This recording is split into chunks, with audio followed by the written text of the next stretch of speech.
Greater Bengaluru authority और traffic police ने 8 जुलाई 2026 को एक नोटिस जारी की है। इसके मुताबिक 10 जुलाई 2026 से शहर की सड़कों, खुली जगहों और दीगर अवामी मकामात पर कई दिनों से खड़ी लावारिस गाड़ियों के खिलाफ मुहिम चलाई जाएगी।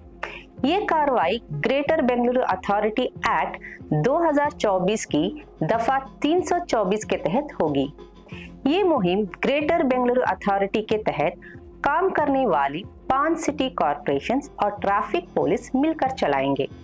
इनका मकसद लावारिस गाड़ियों की निशानदेही करना, उन्हें हटाना और कानून के मुताबिक कार्रवाई करना है। कार्रवाई 3 मरहलों में होगी।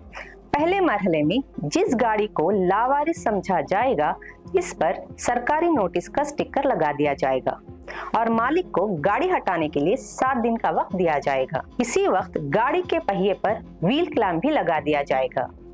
अगर 7 दिन के अंदर मालिक ने गाड़ी नहीं हटाई तो मुतालिका इदारे गाड़ी को टो करके अपने कब्जे में ले लेंगे।